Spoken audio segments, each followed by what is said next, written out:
जय श्री राधे राधे।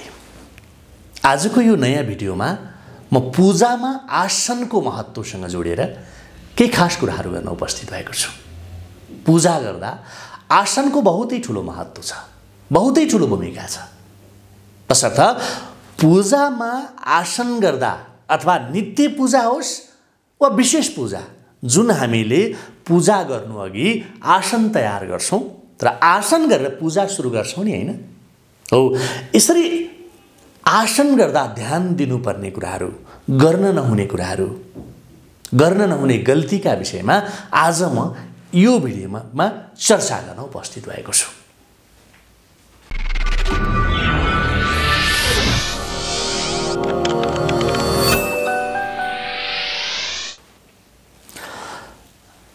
वैदिक सनातन धर्ममा पूजा पाठलाई लिएर कई नियमहरू बताइएको छ।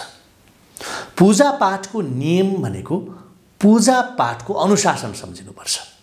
पूजा भन्नासाथ पूजा स्थानसँग पनि कई कुराहरू जोडिन आउँछन्। पूजा गर्दा कई मान्छेहरू भुइँमा बसेर पूजा गर्छन्, तर धार्मिक दृष्टिकोणबाट हेर्दाखेरि के हुन्छ भने यसरी सिधै भुइँमा बसेर गरेको पूजालाई शुभ मानिँदैन।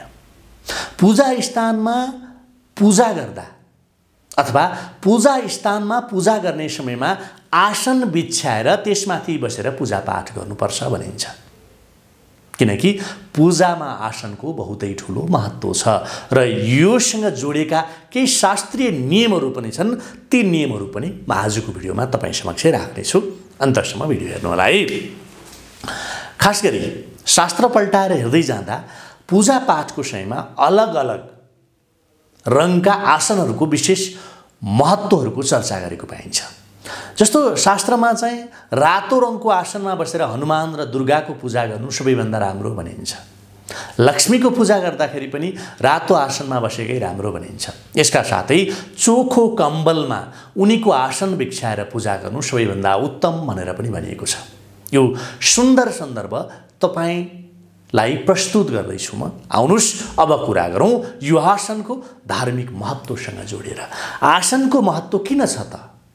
हामीले पूजा गर्दा बिछ्याउने वाला आसन जस्तो भए पनि जेको भए पनि फरक पर्दैन भन्ने सोचलाई सबैभन्दा पहिले हामीले बदल्न जरुरी छ। शास्त्रीय मान्यता अनुसार आसन दुई प्रकारका हुन्छन्। एउटा आसन जसमा भगवानलाई बसाइन्छ र दोस्रो आसन जहाँ भक्तले बसेर पूजा पाठ गर्छन्।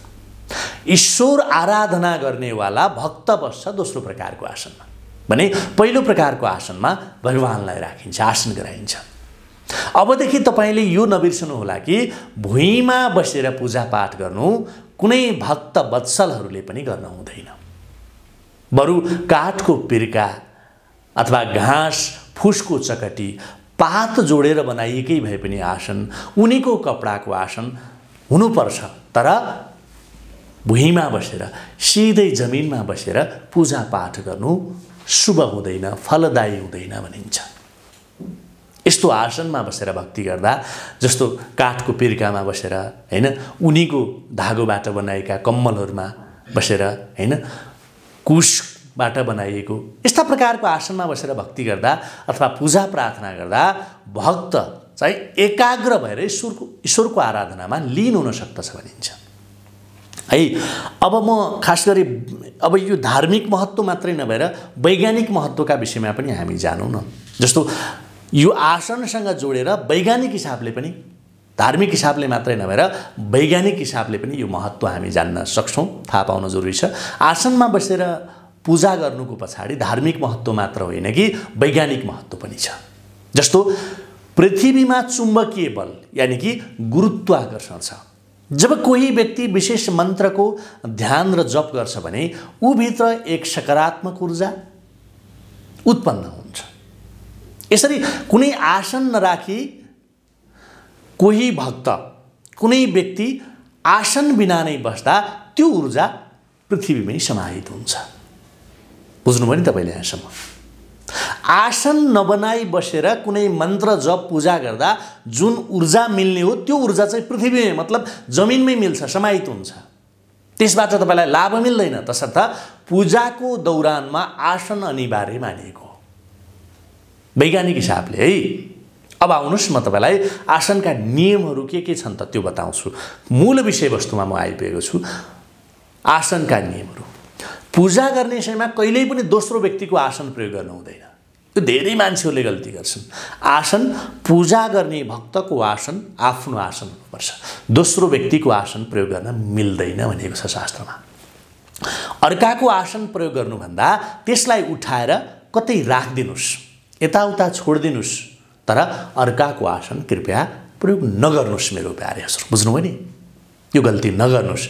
अर्काले तयार गरेको आसनमा बसेर तपाईँले भक्तिभाव गर्नु, प्रकट गर्नु अथवा आराधना उपासना गर्नुको अर्थ छैन।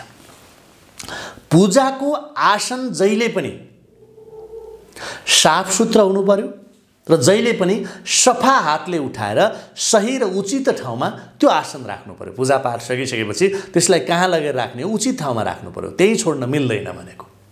पूजा गरिसकेर आसनबाट सिधै नउठ्नु होला। अर्को कुरा, कहिल्यै पनि पूजा गरिसकेपछि जराक जुरुक उठ्ने होइन। सबैभन्दा पहिला आचमन गर्ने होइन, आचमनबाट जल लिएर भुइँमा चढाउने अनि भूमिमा प्रणाम गर्ने अनि मात्र उठ्ने।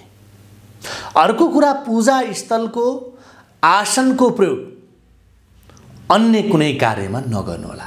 हामीले पूजा स्थलका लागि बनाएको आसन अरू कार्यमा प्रयोग गर्न मिल्दैन। पूजाको आसन पूजामा मात्रै प्रयोग गर्नु बेटर हुन्छ, उपयुक्त हुन्छ। यो कुरा पनि हामीले बिर्सनु हुँदैन। आफ्ना इष्टदेवको पूजा गरिसकेपछि पूजाको आसनलाई त्यहीँ नछोड्नुहोस्, उठाएर कुनै निश्चित र सही स्थानमा राख्ने गर्नुहोस् है।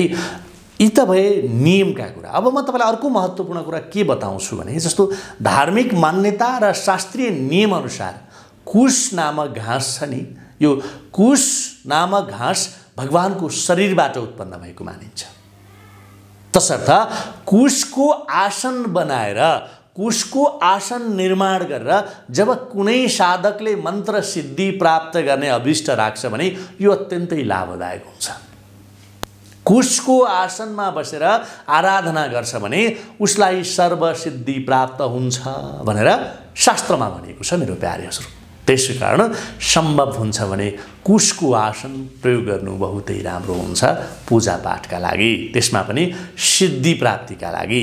त्यस्तै अर्को कुरा, पूजाको बेला कम्बल, पाखी, राडी हामी के भन्छौँ, के बुझ्छौँ हामीले है?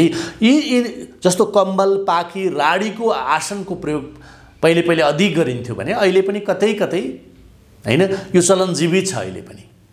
यो पनि अति उत्तम कार्य मानिन्छ।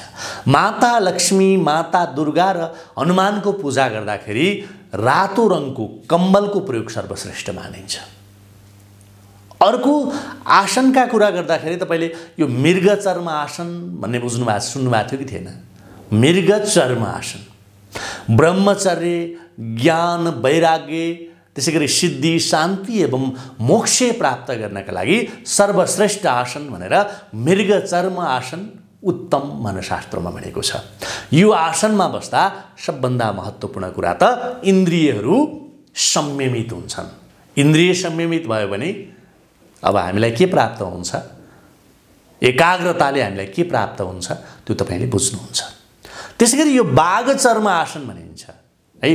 तपाईँले सुन्नुभएको थियो कि सुन्नुभएको थिएन? यो बाघ चर्म आसन प्राचीन कालमा सन्यासी योगीहरूले प्रयोग गर्ने आसनलाई बाघ चर्म आसन भनिन्थ्यो। बाघको छालाबाट बनेको आसन है यो बाघ चर्म आसन। भगवान भोलेनाथको तस्बिरमा पनि यही बाघ चर्म आसनमा विराजमान भएको हामीले तस्बिर, फोटोहरू देख्न पाउँछौँ। अब यो बाघ चर्म आसनमा बसेर आराधना गर्दा, पूजा गर्दाखेरि आर्थिक समृद्धि, त्यो पनि चाँडो आर्थिक समृद्धि प्राप्त हुन्छ भनेर शास्त्रमा भनेको छ। धार्मिक मान्यताले यसै भन्छ मेरो प्यारे महोदय। अब यो कस्तो आसनमा बसेर पूजा गर्दा कस्तो फल पाइन्छ भन्ने सन्दर्भ हो यो। मैले तपाईँलाई यहाँनिर व्याख्या गरेको छु मेरो प्यारे महोदय। तपाईँलाई कुन आसन उपयुक्त हुन्छ अपनाउनुहोस्, तय गर्नुहोस्, तर अर्काले तयार गरेको आसनमा कदाचित नबस्नुहोस्। कुन चिज, कुन कुराको प्राप्तिका लागि कुन आसन प्रयोग गर्ने भन्ने विषयमा पनि तपाईँले जानकारी प्राप्त गर्नुभएको छ। मुरी धन्यवाद भिडियो हेरेर साथ दिनुभएकोमा। अर्को भिडियोमा अर्को विषयवस्तुका साथ हाम्रो भेट हुनेछ। अहिलेलाई बिदा पाऊँ। जय होस्।